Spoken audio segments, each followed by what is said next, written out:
Angela Banks, and I am a 2L day student at the University of the District of Columbia, David A. Clark School of Law. And today I have with me Mr. Ryan Jones, Executive Director of Let's Go Up. And I'm so happy to just be with you today and speak with you. I really appreciate your time. And I just wanted to go ahead and kick it off to start. I know that you are a UDC alum as well, class of 2014. So if you don't mind just sharing a little bit about your experience at UDC Law and essentially like what did you enjoy most about your time here at UDC? Oh, wow. Well, thank you for having me. It's kind of like my first interview, so this is new for me. To be honest, law school was like almost a blur. We were kind of talking before about clinic and you're being in your first one now, and I remember how clinic was just like all really like just kind of crazy, right? You're like law school, 1L year is one thing, right? But when you get into clinic, it's like a whole nother kind of animal. Hmm. And that's kind of what it felt like for me. But law school as a whole, though, I think the biggest thing that I really appreciate and enjoy the most was really the friendships that I've been able to make. You were kind of speaking about like your tax clinic that you're in. Actually, one of my good friends to this day now is a guy that was in tax clinic with me, who's now a JD CPA, and we talk on a weekly basis, and that's 10 years. And we met actually in clinic, actually in the CDC clinic at the time. And we knew each other 1L year, but then second year we were like in clinic together. And when you in your rooms, it's like those are the people you go into war with, right? Right. So yeah, and so like it's just a number of those people that I've just kind of have been in my class that I'm still constantly in contact with throughout the years, and that's been the kind of the biggest thing. Like law school in and of itself is a grind, right? There's a lot of things that kind of go on and it drags you down and you're not sleeping and all that other stuff. But having those friendships after you get over this kind of hump, and then you look back and you're like, man, we really went through the trenches, you Yeah, know. made it out. Yeah, exactly. And that's kind of the stuff that I look back on. And now that I'm 10 years down, I feel very old. And then secondly, just looking back on like the times that we went through, it's crazy. But I appreciate those friendships that I still have.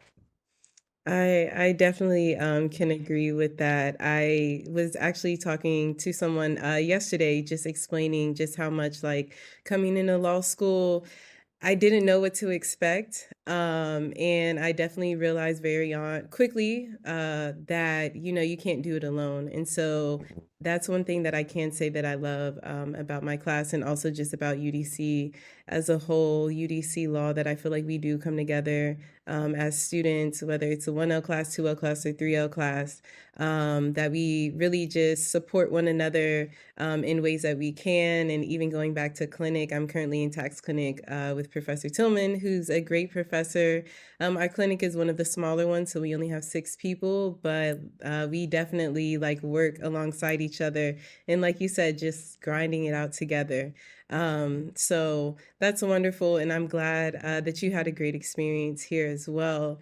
And just like reviewing your background and seeing that you started out at the University of Maryland, graduated with a degree in kinesiology, and then you had a gap between undergrad and coming to law school, which was kind of similar to my background as well.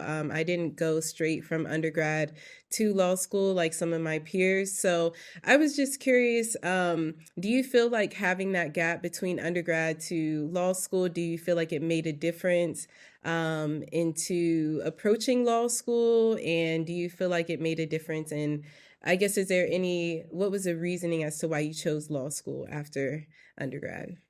Yeah, to be honest, mine is a bit situational. When I graduated, it was right at the height of the recession, the financial recession. So, and at that time when I went to Maryland, I was going down the path, which I kind of continued to go down in law school, which is, at that time I wanted to be a sports agent. Hmm. And I was working for Maryland. I was working in their football department for recruiting. I was also doing sports marketing. And when the recession hit, things just kind of changed, right? And it was just kind of like a big kind of just issue as far as the industry as a whole is already kind of like very tight and hard to break into. And Mhm. it usually you have to kind of go through some type of internship and then you get promoted or something like that, right? And it's usually off of relationships. Well, it just so happened at my school that not only did the recession hit, but like our whole football staff, the coach ended up getting fired or left at that time. And then like basically the whole staff kind of was gone. So Mhm. my relationships were kind of, lost in that kind of transition from one coaching staff to another. Is that's really I kind of spent like 18 months there, kind of like working there, cultivating and all that stuff. Mhm. And so the gap kind of came between my next decision as far as what I was going to do with the recession kind of doing what it was doing and just jobs in and of itself working just harder. It was up to me to kind of figure out if I was going to go to whether getting an MBA or a JD. And I spent some time actually just like talking to people, going to conferences, trying to do the kind of pros and cons of like whether law school would be more beneficial to me and me particularly from my case, right? So like Mhm. trying to be a sports agent, what is that going to help me to do versus going to get an MBA? And at the time, there were really there's no kind of like hard and fast rule about being an agent. Like I'm getting into the industry, you just kind of like do it. So I ended up kind of settling on law school. I actually going to a sports conference at Georgetown that still goes on to this day and talking to sports lawyers. One of the guys who's actually a very notable attorney now. Um, but they basically were just like you kind of can do more, right? You can kind of you're a little bit more marketable. You kind of go different lanes. By getting your law degree versus the MBA, you're like kind of in that business lane. Mhm. And that's kind of what did it for me. I felt like I could not only negotiate contracts whenever I got to that position, because that's what I want to do. I wanted to work with players. Mhm. So whenever if I can negotiate contracts and then also not have to call in a lawyer because I could be that lawyer, Mhm. then I felt like I can kind of kill two birds with one stone. And so that ultimately made my decision to go to law school. But in that gap period, it's kind of just, that period, it was kind of situational with the time. Okay, understood. And I definitely understand as far as like trying to break into the sports industry as well, and just like in the legal field. We have a sports and entertainment law organization here at school as well, which I saw that you were a part of.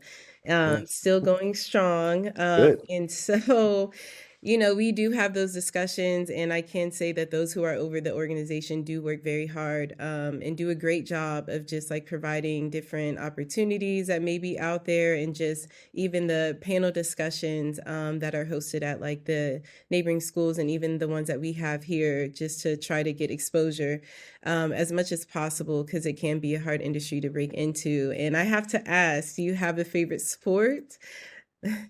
Yeah, so my favorite sport is soccer. I actually Okay. grew up playing soccer all the way up until I went to Maryland. I happened to get into football because I had a connection through somebody actually I work with at Maryland. So I got into the football department, and football was like, always something that people enjoy, and I enjoyed it as well. But my heart my heart is in soccer. Nice, nice. Okay. Well, that's great. And coming into law school, like you said, it kind of sounds like you already had in mind just what you envisioned as far as essentially the end goal from law school to be a sports agent. So I know oftentimes, like coming into law school, they do say sometimes, to just like keep an open mind, and you may come in and say you want to do one thing and end up leaving, and you completely change your trajectory of your career, whether it be maybe from like a professor that you spoke to who maybe engaged with you about a certain legal field, or maybe it was a class that most interests you. So, do you feel like throughout your time in law school, did you feel like you were ever maybe swayed to possibly explore other areas, or do you feel like you were pretty set on, going through and being a sports agent? I can't say that I was swayed from a professor, Mhm. but I will say the experience of being in law school did sway me, Mhm. particularly like initially, like my 1L year.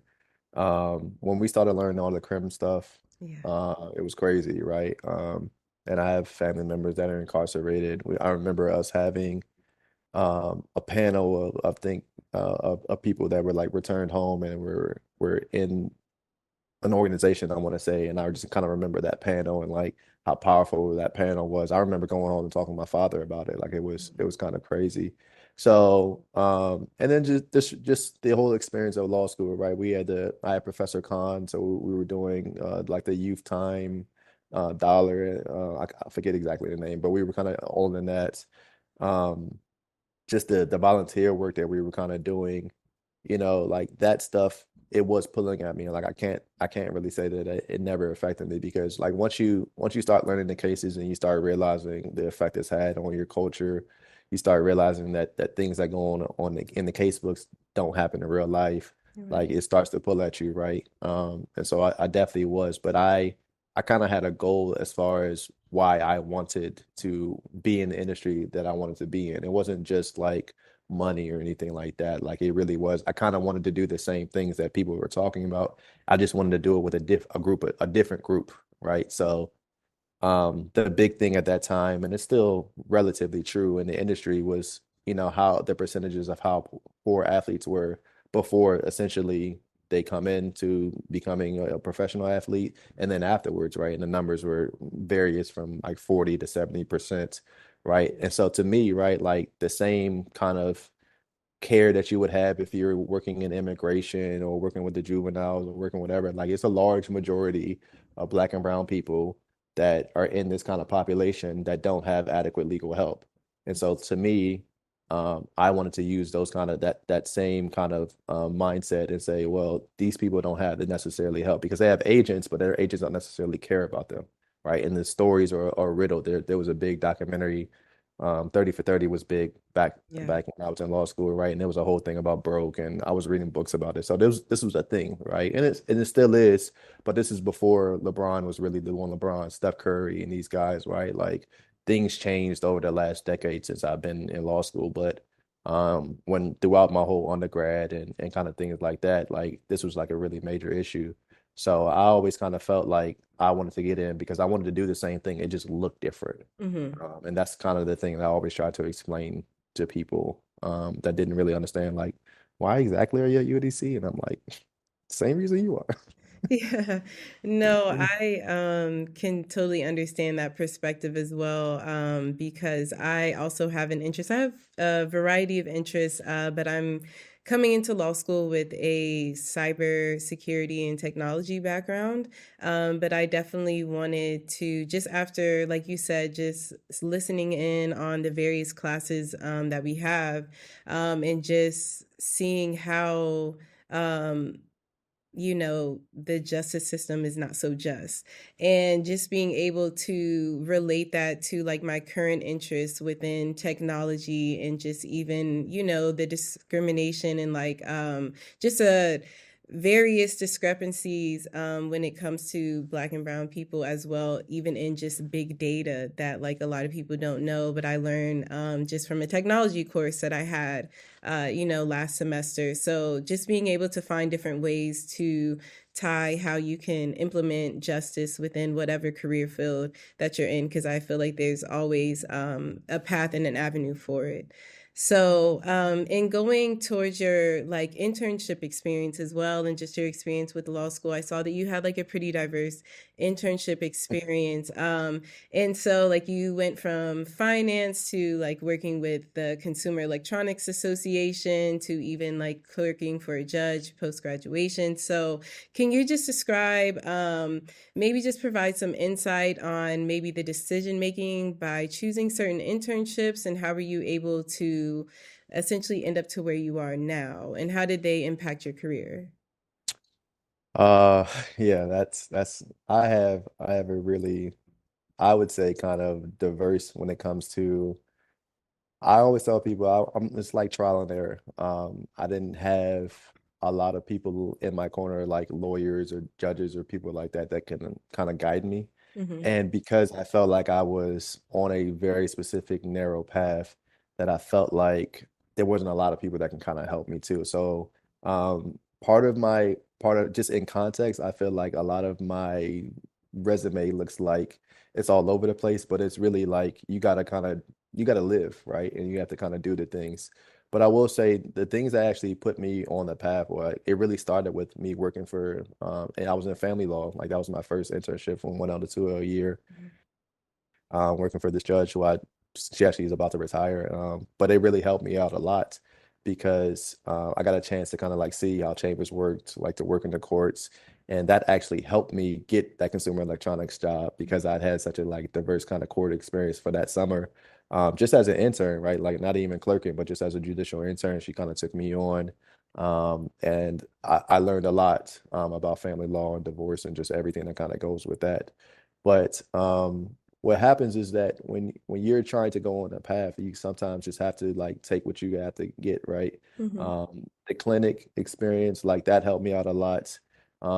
Continuing on in my legal career, right? So I go from family law to basically in-house, um, to CDC clinic, which is a little bit of everything, right? I learned a lot of IP stuff there, and that's kind of where for a good little period, I actually was going to go down and kind of try to get into the IP. But at the time, UDC didn't have an IP clinic or we didn't have classes like that. So I didn't really know too much about it, but I got some good trademark experience working with some clients. And then I went to Ledge Clinic. Mhm. So I was working down at the DC Council. So by the time I graduated, I was just like, yo, I can handle anything because like I kind of outside of litigation, like I'm pretty equipped to kind of handle a lot of stuff because I just been in a lot of different things. Um, but what happened for me, the reason why my career also gets very diverse is because I actually after law school, I took a very big risk and I moved to LA. Um, Okay. and so I was trying to actually chase my sports kind of dream at that point. And I would say it was very calculated, but it was also like very risky because I didn't have any contacts out there. I knew some people in the industry and I had friends that were in entertainment, particularly, even though I was trying to be in sports. But for me, it was just like, at some point you're going to have to get into it, right? And DC isn't the place to be. You needed to make a choice or you got to be where the capital is, right? Like the industry capital is. So it's either going to be New York or it's going to be LA. You need to figure it out. And I Mhm. was like, LA has better weather, so let's just go there, right? But I would say like as far as the career move though went, that was a little bit of just kind of like a block, right? Like a setback because it took a while for me to actually break in. I had to take the bar out there, like a bunch of things that kind of just didn't go my way. So I ended up coming back home, and I kind of had lost a lot of momentum that I had kind of built throughout my law school years. Mhm. And that kind of takes me into working into federal government. I basically just, like at that time, you gotta pass the bar, you gotta get a job, right? Mhm. And that's just kind of what it is. So that's why my kind of career, I would say like there weren't some people guiding me. I just knew where I wanted to end up, Mhm. and how I ended up, there is just how it was on me. And then, like I said, there's no real hard and fast rule of like how you actually do these things Mhm. outside of like going to a corporate firm, right? And then getting in the sports group or whatever like that. Like that's a very, very small group of individuals that are able to kind of like live that out. And again, in the industry, it was still growing. Like it's nowhere near as developed as it is now. Mhm. So like even people that were majoring in sports management, like that's a fairly new thing. Mhm. When it comes to the terms, like in the early 2000s, like there was only a handful of universities that was even offering that. Like Maryland didn't even have a sports management. Oh. That just they didn't have a sports management degree. I kind of had to like put it together in a sense of from kind of different other things, Mhm. different other majors. But so like that just gives you a degree of like this was like a very kind of nascent field. It's still kind of growing and it's not as developed. So again, the direction I was going, I was just like everybody that I know and that I go and listen to these conferences, they have six different paths. If I saw six different people, that's six different paths of how they did it. And Mhm. usually it came from a phone call from somebody that was their friend that was just like, oh, I want you to be my lawyer or my representation. And now I'm a sports agent Mhm. or now I'm a sports lawyer. Like Right. essentially that was it. So like to me, it just there wasn't no real path. I just knew I needed to. I got to eat every day, Mhm. right? I got to pay my bills. So, and I know where I need to go, and I would basically like put myself in the situations. Mhm. So, I will say in the grand scheme of things, like LA helped me get a role years later. I wouldn't realize that like it wasn't really a stumbling block because it actually helped me get a role finally in sports from a connection I made 10 years later. Oh, And that's kind of like the full circle picture of like, yeah, you think things aren't really what it was, right? And then that was a difficult time for me and all that, but it actually ended up paying off. And so wow, that's beautiful. Thank you. I think I really appreciate you sharing that because I think it's really important to know, especially just even in going through law school. And, some of us may know what we want to do at the end of it. And although maybe the internships don't always align with what that end goal is, but just knowing that sometimes you have different building blocks and different steps to get you to where you need to be. And like you said, you never know the connections that you may make tomorrow and how that will be of benefit to you in the years to come. As they always say, your net worth is your network. So I think that's great. it's really important. And to be honest, like had I to do it all over again, I trust me, I don't advise people to do what I did, right? Yeah. And so like when people are asking me about how to get into X, Y, and Z, right? Like I always trying to tell people like to not do the things that I did because I don't think it was efficient at all, right? Like a lot of it was just like really me being naive and not really appreciating the legal industry for like how to kind of maneuver and things like that. And because I basically like just learned along the way. Like I learned that certain things were important that I probably thought were not important. So like I would have actually spent time actually and tried to get into litigation earlier because it actually would have helped me on the back end when it came to like doing transactions and things like that. Mhm. And just being in that court, you know what I'm saying? Like that type of experience. So, but because I didn't see it in people, like I didn't think it was necessary for me.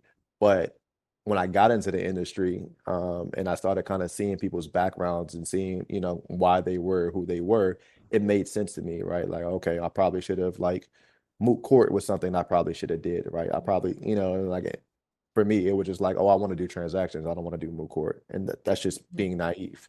So a lot of the things that I kind of mentor people on, or not mentor, but if somebody was to ask me about it, I would just tell them, hey, do the most things that like get fully involved in the legal world, particularly getting in litigation as soon as possible. You don't have to spend a lot of time in, but it's good to have that experience because these things do come up. Let's just say if you only want to do transactions and you want to do transactions, but having that litigation experience and having a set kind of role in a certain area of law could be very valuable for you. And it should be very valuable because really for something like sports, it's really just it's a bunch of different applied laws together, right? So depending on what side that you're on, whether you work for a team, whether you work for a player, whether you work for a union, Mhm. right?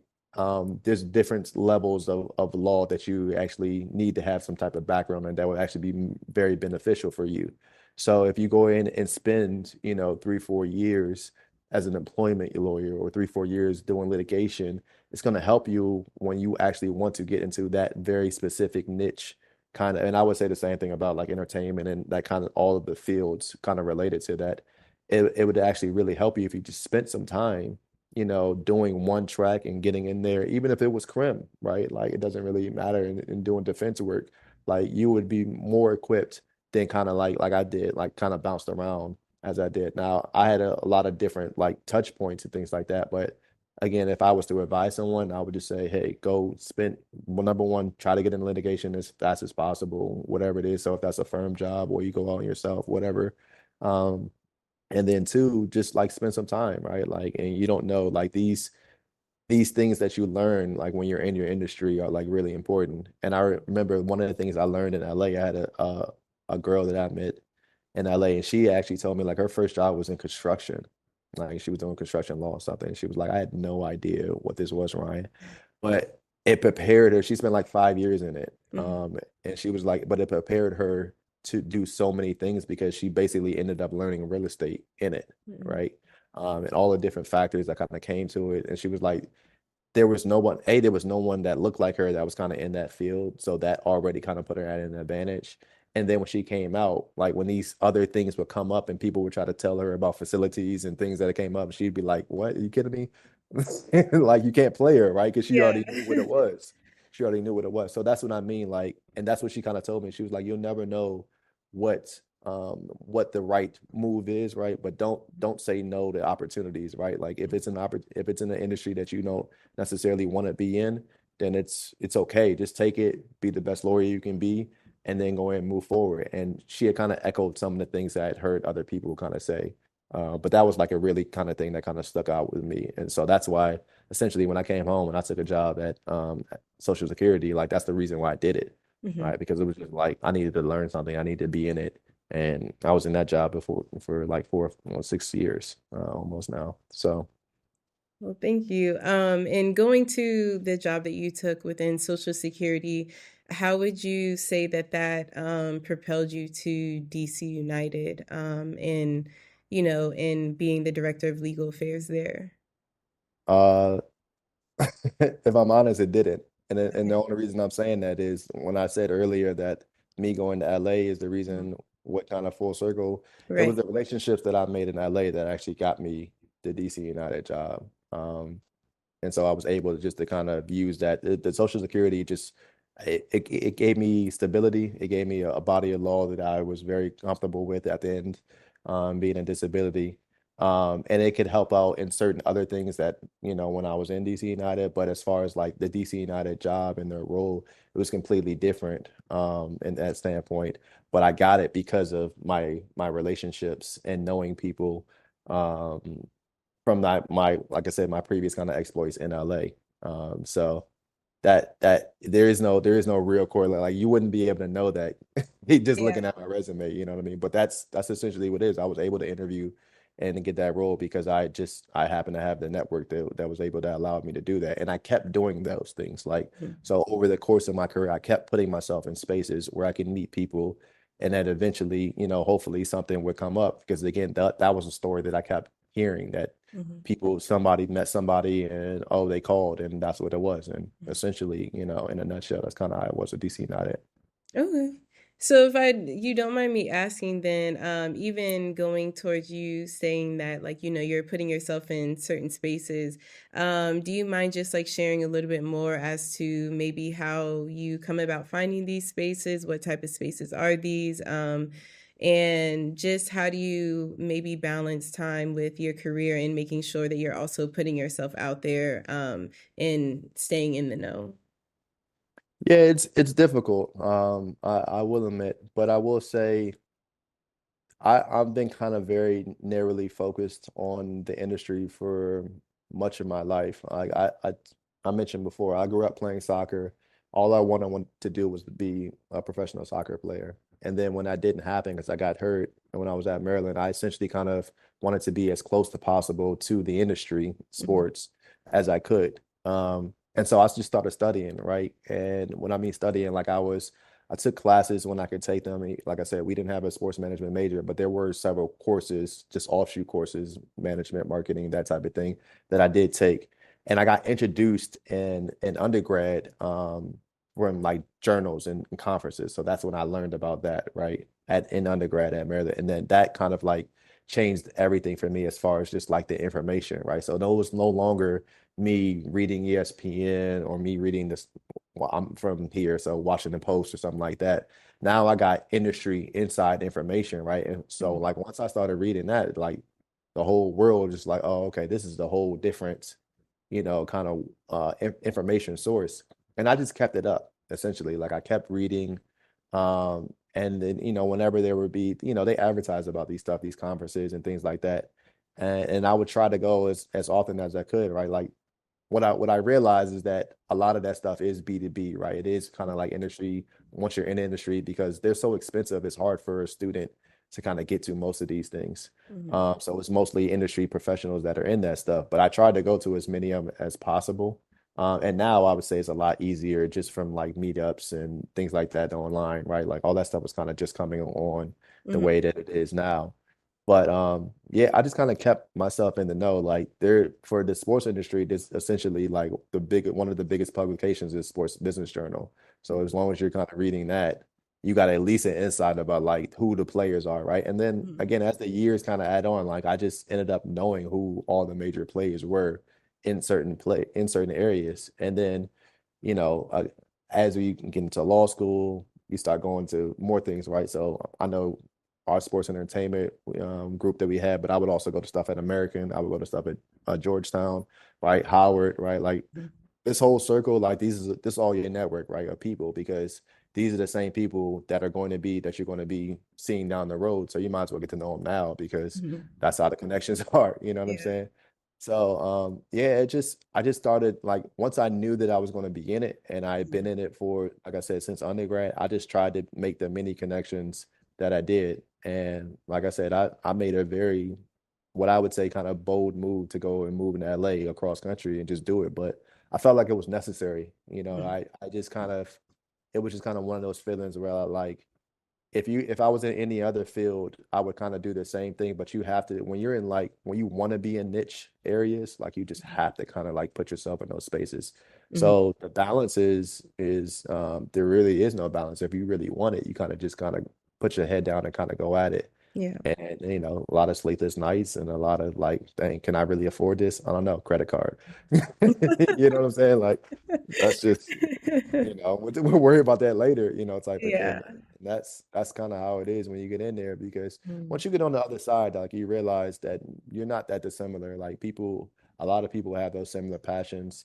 And it's kind of like a tale of two sides, I would say. Like there's a group of people that like they always knew and it was easy for them because they come from the background and all that other stuff. There's Mhm. another group of people that were just went and got it, because they knew they wanted to be in it and they did the things necessary.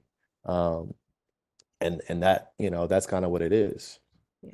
Well, thank you. It's definitely a true grind and commitment to your dream, like you said, and just what you desire. So, and now you have transitioned out of the sports realm. And so, do you mind sharing just your current role and what you do now as executive director of Let's Go Up? Yeah, so what I'm at now, this is actually kind of personal. Not kind of, it is personal to be honest. So this is Let's Go Up to the 21st Century. It was a nonprofit organization that my parents started actually in the late 90s. My father was an air traffic controller for over 30 years Mhm. in the Washington Center right outside of Leesburg. And what I didn't realize until kind of recently was just like how much of a pioneer he was in the field. Like when you grow up with it, like it's kind of just normal. Mhm. But he actually just passed in December, and just this whole kind of last year where he was kind of sick, and I was learning. We kind of had a kind of pretty personal connection when it came to things that he kind of had shared and things like that. But he was a very humble guy when it came to these things, and I basically kind of like only knew one side of him. And what I mean by that is like he had me, my parents were a little bit older. My father was 42 when he had me. So like he retired when I was like 8. So like I've only known him to be in this nonprofit world. Like I didn't really know him as the air traffic controller like that. Mhm. So I used to always joke with him and say that, like you're the only parent that I know in my class that's not working. All my other friends' parents, they go to work every day. You're just home. Like I don't know what you're doing. So basically, I kind of took it on my own accord to kind of take over the nonprofit last year. Well, actually, I would say over the span of the last couple of years, Mhm. and just kind of take it on because I knew his health was declining, and I just felt like what he was doing should be for the community and I should just try, right? And basically, what he did is he started teaching aviation to kids at risk. That was our whole kind of goal. We started out doing summer camps Mhm. in the late 90s and 2000s, and his goal actually was to start an aviation charter school. And specifically, he wanted to do, black and brown kids, specifically in this area and in PG County. He's from DC, Capitol Hill area. Mhm. But he always kind of had this thing that, he came from a house full of 18, learned in the military, had no idea what he stumbled into, and ended up being, a pioneer in his industry. Some of his mentors and best friends were Tuskegee Airmen, and he was a real steward of history when it came to, blacks in aviation, which is something that when people talk, they're like, what? That doesn't really happen, right? People Mhm. don't really know. And if they do know, it's very limited, right? It's limited pilots and things like that. So his whole goal with the nonprofit was to, expose more youth like him Mhm. to these careers and opportunities and essentially say that, you don't have to go to college. in order to succeed, right? And you can, and we can get you into, a position like air traffic control or being a pilot or something like that. But you also can do stuff like just working for the airlines, like in baggage handlers or being on the runway or doing maintenance stuff, right? So there's different levels of what you can do. And that was really his goal. So I basically kind of took that over because I wanted to continue that legacy and to make sure that like at least it was here and we can give people something, right? Like I don't have an aviation background, obviously, but I do move in different circles than he does. Mhm. Um, and I know his story and I know what he wanted to know. And I know some of his context, right? So what I've kind of tried to do is streamline a lot of the things when it came to like exposure to youth. Mhm. So right now we target 13 to 17-year-old students in high school. But he used to start at like 9.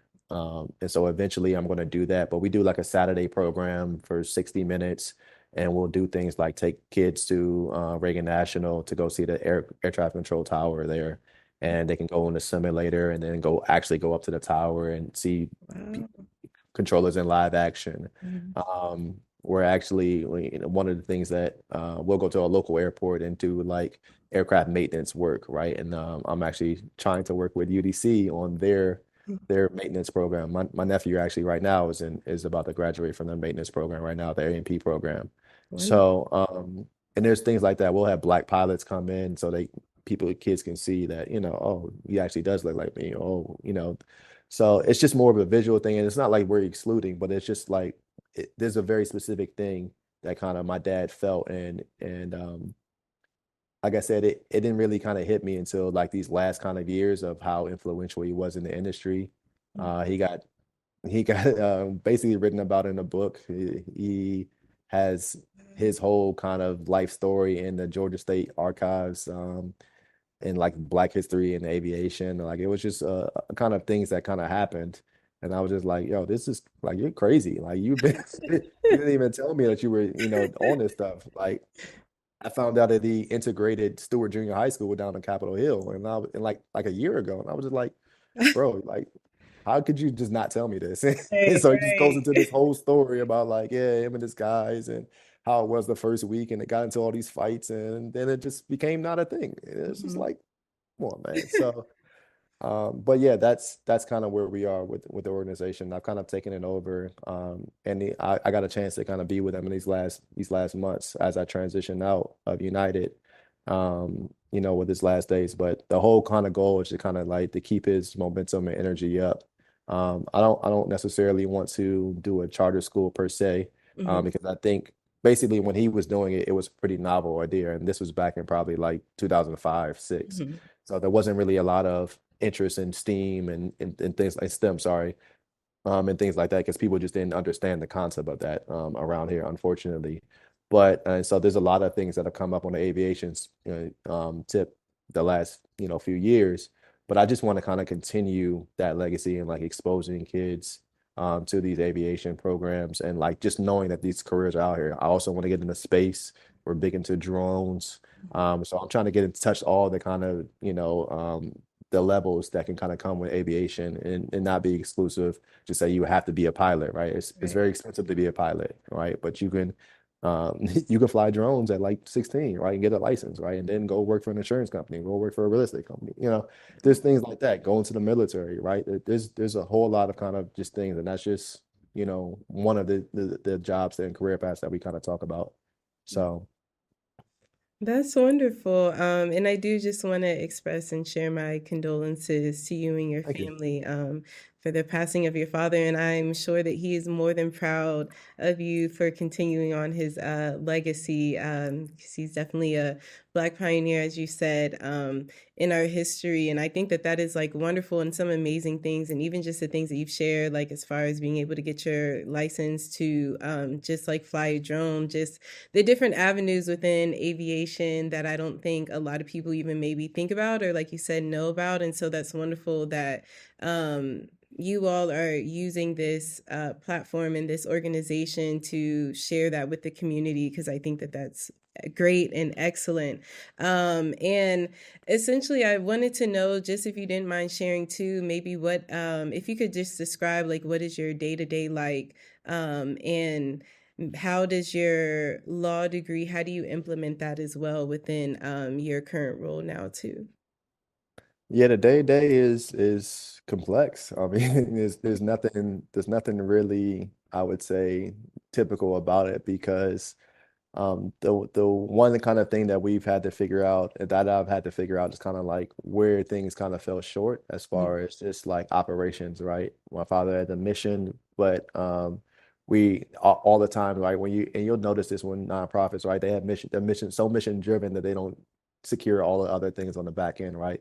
So Mhm. like legally, right? I had to when I kind of came in and decided to kind of undertake this, I had to have a lot of conversations with him about like, okay, so what are we doing here? Like, what's our board like? What's our finances like? What are all these things? And that type of critical thinking and analyzing is what, allowed me to kind of figure out what the tasks are and that what I needed to kind of accomplish. So my day to day is it can go from, us making sure my QuickBooks is set up correctly, Mhm. right, to handle all of our accounting because we didn't really the kind of drawback is that we didn't really have a lot of money. Like my father and my mother who helped them out tremendously, but mostly on like the project management kind of side, and then administrating, just kind of keeping everything in order. Mhm. We didn't have a lot of money. Like he funded this stuff for years, so Yeah. we didn't do grants and do all that stuff. And so now that I'm kind of trying to make transition into the fact that I'm going after grants, things like that, I need to make sure our back end looks right because they ask different questions and all this other stuff, right? So it goes from, again, like trying to get our board together to trying to make sure our operations are correct, to applying for grants, right? Researching grants, though trying to network, right? Like I'm kind of in everything, right? I'm using kind of the same tactics that I would use to get into the sports Mhm. with this. And then legally, right, when we have agreements or something that come through, then I gotta, try to redline those and kind of go through that, which is not something that I have a lot of right now, but I anticipate, these kind of things, right? Um, and so yeah, it really can look like anything, right? Right now, we're actually trying to, well, we're going to be doing like a fundraiser for the first time at the end of the year, and we're going to be employing two different thought leadership dinners where we get aviation industry people together and basically kind of because I've like reimagined what our program is going to look and what our organization is going to look like I want to release that to them and say, hey, where are we falling short? What can we do for you guys?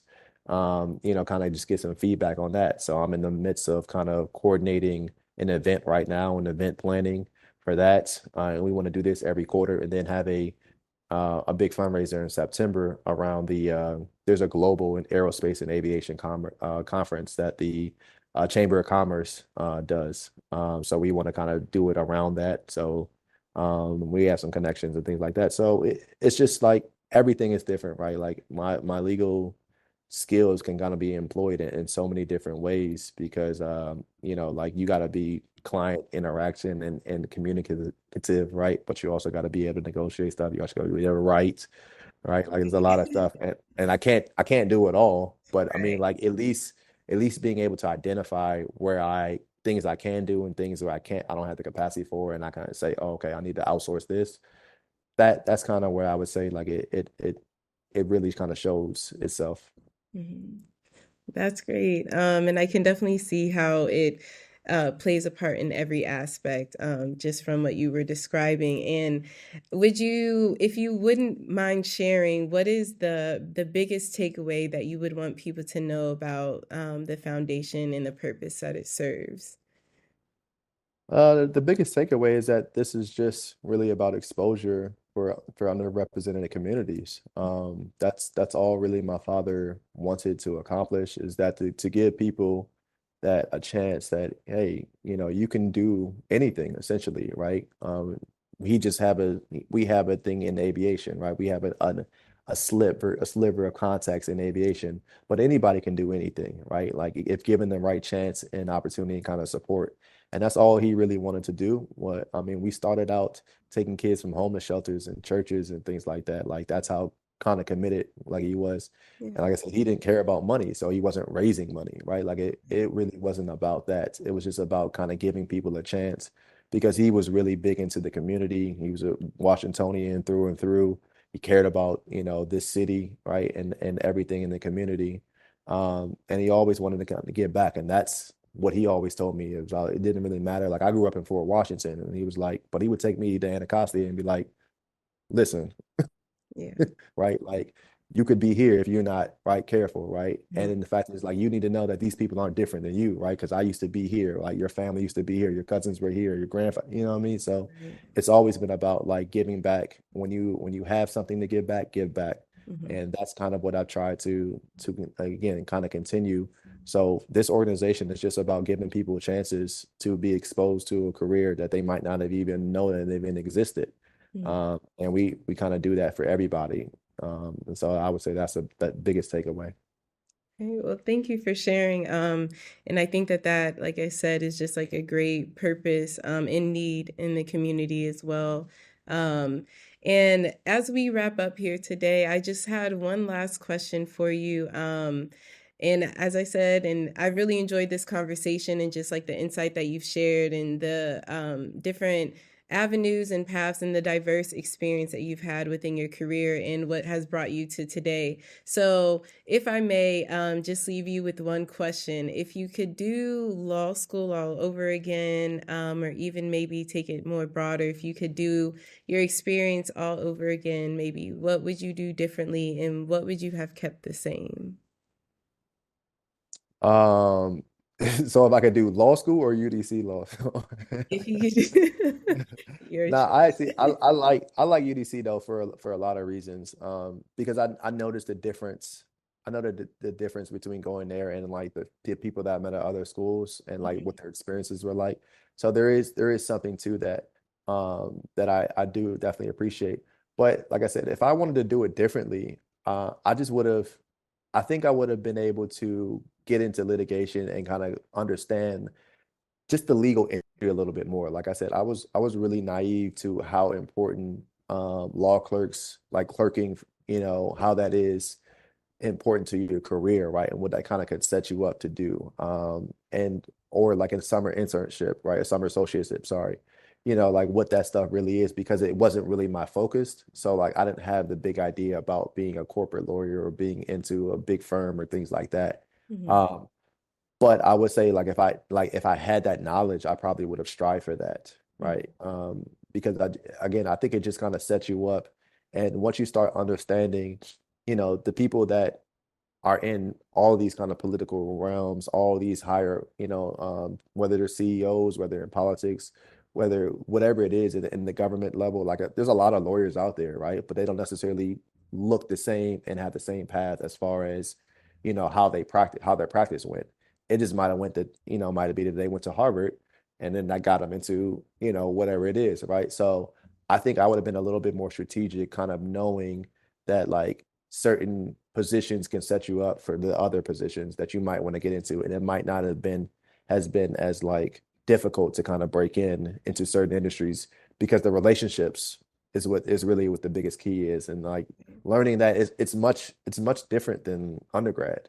mhm. These relationships, right? Like they can kind of like make or break kind of where you at. Like I'm a prime example of that on a lot of things. So I would probably navigate a little bit more just astutely, I would say, right? And just really have a better understanding of how the legal industry is, like understanding what jobs, right, what the future is, Mhm, in the job market, right? Because that's important. The legal industry is always shifting, mhm, kind of in flux and things like that. So, just being a little bit more aware, but it's kind of hard, I think, without like mentors and mhm. without people that are actually in it to kind of tell you this stuff. There's only so much that you can read, but a lot of it is you got to like kind of be in it, to kind of understand it. And then it's just like, oh, okay. So Well, thank you. Well, I really appreciate the time again, and thank you for all that you do on behalf of the foundation. And I believe that all of the students, and even more so alum, would just be looking forward to sitting back and hearing more about your wonderful story that you shared today. And thank you for your time, and we look forward to connecting with you soon. thank you, Angela. Thanks for having me.